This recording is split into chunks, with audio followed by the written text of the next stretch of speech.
project of the day. Well, this is actually a 2-day project. I started this yesterday at my buddy's house, and I'm finishing it up today. So, let me tell you first my problem. My problem was the Accelerator 6.2 aluminum bagger I bought last year. I paid over $700 for it. Since I'm not going to be using that on the Scag this year, I built that bagging system. If you haven't seen that, check out some of the other videos. You'll see the bagging system I built for the Scag. So what I did is I took the mount for the Accelerator bagger off that and I put it on the Ferris Walkbehind 48 so I can use it on there this year. I don't have to use the old heavy steel grass catchers that I used to run on that. So it'll make it much lighter and it's a much bigger bagging system. My issue was I don't have a bagger for the new Exmark Vantage that I bought. And what I wanted to do is I wanted to kind of somehow make it universal, so I didn't have to carry multiple baggers around with me. I can carry one and make it work on everything. Now what I did is I noticed on Johnny's videos for blades of grass that he puts the Accelerator baggers right on his Exmark Vantage standards. So I tried to do it and I noticed there was a big hunk of steel in the way. In that big hunk of steel was the mount, where you mount the chute block, or the chute deflector down that comes standard on the mower, which I don't have one for this mower. The guy bought it off of, I don't know what he did with it, but I don't run them anyway, as most of us don't. So that stood in the way and I couldn't put it on there. So I improvised. This is what I did. So I'll show you.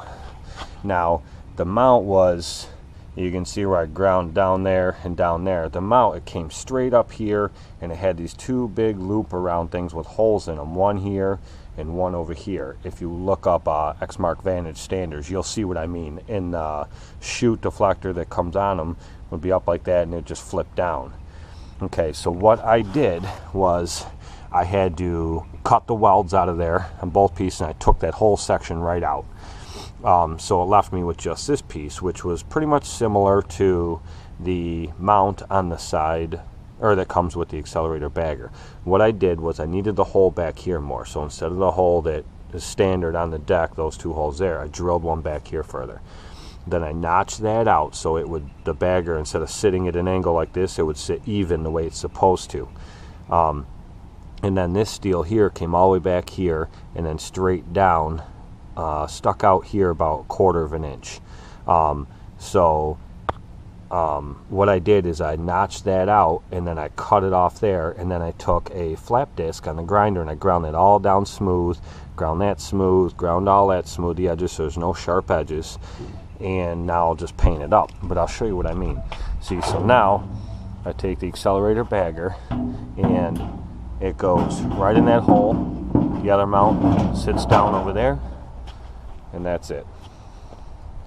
So now the bagger just sits on there, and let's see if I can get you a view underneath here. Turn you sideways. I don't know if you can really tell, but it sits perfectly even right here and right up there. See if I can get you in closer for a better view. I know it's sideways here, but it sits perfectly even with the edge of the deck. So now, I mean, it looks like it sits up at an angle a little bit, but now it sits on there and I can bag with this mower too. And all I had to do was cut those welds out, and I thought I was going to have to weld a new piece in there, but I didn't. So I just cut those welds out and took that chunk off and then notched it out where I needed it to be. And now the bagger sits right on there. So now when I'm out mowing, I only have to carry, besides the bagging system for the Scag, which stays in the trailer, I only have to carry this bagger. Now I carry this aluminum bagger with me, and depending on which mower I need it on, this one or the Ferris Walkbehind 48 that has the mount on that deck, I can swap it back and forth and use it on whichever one I need to. And that pretty much covers that. So now I'm good to go for both mowers, one bagger. I don't have to carry multiple baggers. I know I sound like a parrot here, but that was my goal. That's what I really wanted to do. I wanted to avoid the multiple baggers and Now it works. Now I'm set all the way around. That's it.